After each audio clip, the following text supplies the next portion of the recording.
question of how, the question of how. So if you like, I'd like to say something to that now.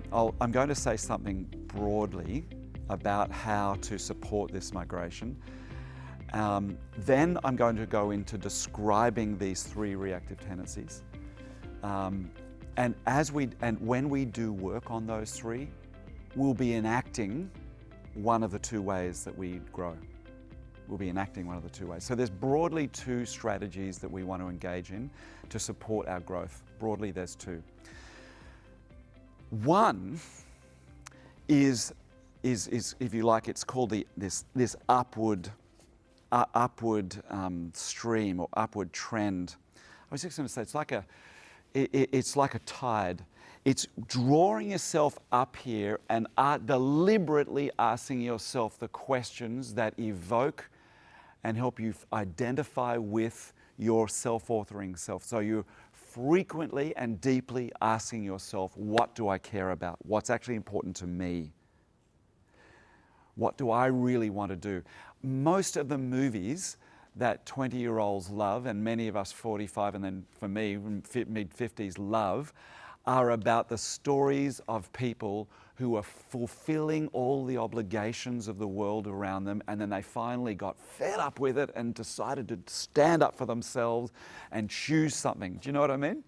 And go, yes, I'm going to go and play the trumpet, you know, I'm not going to be a doctor, I don't want to be, no, Dad, I'm not going to do it, that kind of thing. And we love it, we're drawn to it because it is the story of moving from the reactive or socialized self up into the creative self, the self-authoring self. We're drawn to it. And so, in part happens because we give more and more air to what we really want. Now, I would encourage you to think deeply about this. Think deeply. What do I want? What do I want in my job? What do I want in my life?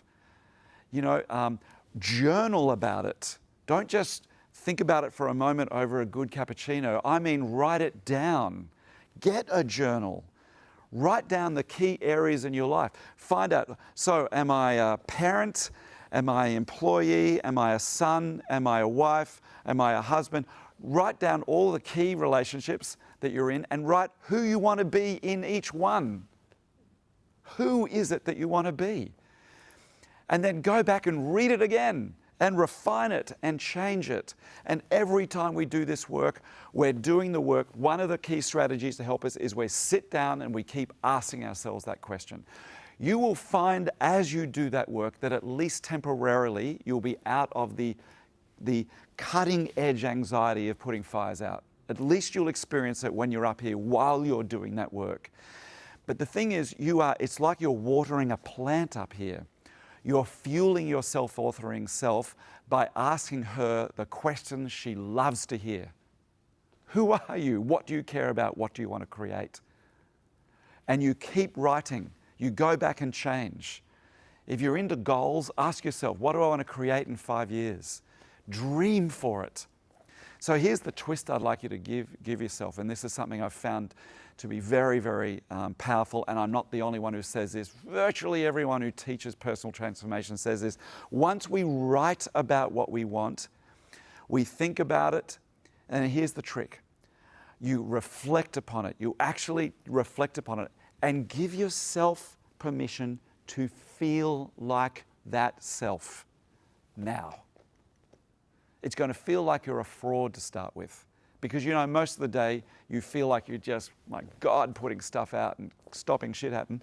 But while you write that stuff, you'll notice that your anxieties will drop a little. And then I'm going to ask you to actually feel like that person.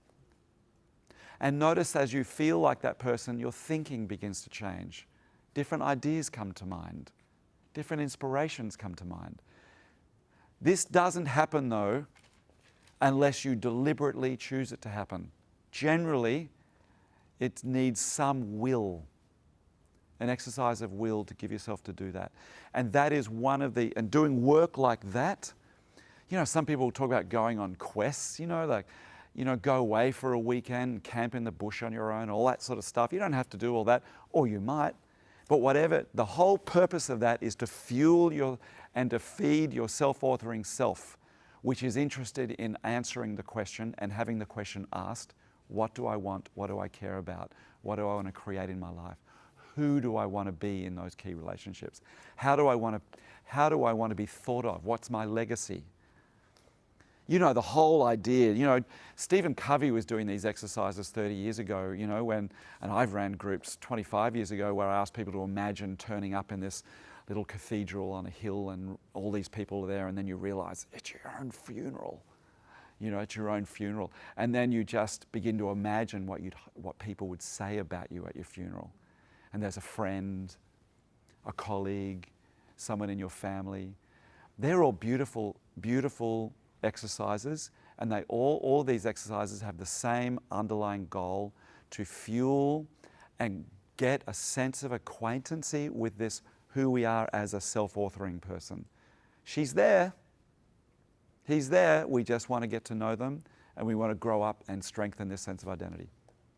So that's 50% of the answer. 50%. That's not enough, however. The other half can feel a little scarier. See, there's this upward tide that says, come up here and ask ourselves questions and just at least experience yourself up here for a few minutes while you're writing answers. The other half is a descending. We descend so that we can ascend. And here we come to terms with and we look straight in the face of the things which freak us out. We don't just try and dodge them, and we don't stop trying to organize the world around us to prevent the feelings ever happen. We actually look at the fear that we have. We actually look at the things which really freak us out. We ask ourselves, oh my God, what would it be like? What do I feel when I think about if I didn't get that study in on time? I'm terrified of that idea. What would terrify me about that? What's my fear about that? I need to understand what's this incredible fear that's actually organizing most of my day. I want to come to terms with what this fear is. I want to become acquainted with it. Not because I want to judge it, but because, in fact, I may even want to be playful with it. I definitely want to be compassionate about it, but I do need to understand it so that I can begin to unhook. The unhooking comes simply by allowing ourselves to map it. Do diagrams about it. Talk about, well, I know, when does my reactive, I've done this, I don't know, with probably hundreds of people in coaching sessions. When is your most stressful moment? I say, well, when the boss walks in okay, great. Boss walks in, and I'll get on the whiteboard. Boss walks in, terrific. What do you feel then? Anxious, uptight, hypervigilant? Okay, great. What do you think about then? Oh, I think, oh my God, did I do the thing he asked? Is there an email he sent that I haven't seen yet?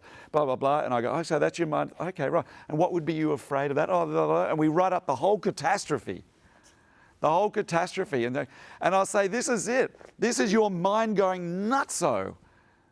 And then we look at what would be the beliefs that are underneath it. If my boss finds out that I haven't done something, I'm going to lose his favor. Okay, what would be the problem with that? I don't know. It's terrible. I don't know. What would be the problem with that? I don't know. I'd be, oh my God, I don't know. Maybe I'd be fired. Fired. You know, and you know, I don't even think I'd deserve to be here. I'd feel unworthy. And so that's where they go. So actually, it sounds kind of heavy, but it's actually lightening. It's incredibly lightening to realize that these are the thoughts of minds, the thoughts that are running through our minds that is informing how I'm behaving when I see my boss come in the door. And most of them are madly irrational and completely baseless. Our boss isn't about to fire us. And maybe we're worthy whether we saw the email or not. But we're at that moment behaving as if we're not. So I'm now describing to you, just giving you a little micro example of what it's like to do the unhooking work. This work is sort of glorious and it can feel exhilarating and a kind of a relief from all of that. But this work is coming down and understanding what my anxieties are and bringing a sense of compassion and understanding to it. And I want to let you know, if you do these two, you cannot stop but migrate. and find your life changes. You cannot stop but find that. You'll be in less stress. You'll create more of what you want. Spend time thinking about what you want, who you are, what your real identity is, and be prepared to reflect candidly on when your anxieties get provoked and what you tend to do when you get anxious and how you tend to react. Become acquainted with your reactive tendency, because the more acquainted you are with it, every time you even notice how it works, the very act of doing that puts you right here, because it's become object. You've become at a distance to it, and you can then describe it. And the second that's happening, you are not under its control anymore. When we're inside it, we are subject to this whole reactive pattern that we've got going. We're subject to it. The exercise of mapping it enables it to become an object to us. We are separate. We experience more spaciousness. And at least at that moment, we're not under its control. So we practice this work of understanding our reactive tendencies, catching ourselves out, compassionately and playfully noticing when I get freaked out, when I get anxious, when I want to just do all that stuff that I do. And so that's the other half of it. That's the other 50% Tetsuya. 50% unhooking, 50% coming up and deliberately being here. There's really nothing else to it. And after we've done a little bit of work here, I'm going to be inviting you to actually do some unhooking work. Unhooking work. Now, you won't have to share every personal detail, but you'll discover that it's kind of fun because everyone's got their own reactive pattern, and I'll be sharing with you some of mine. It's just over the years of doing this work, I'm a little less judgmental of myself around them. That's all. A little less judgmental of myself around them.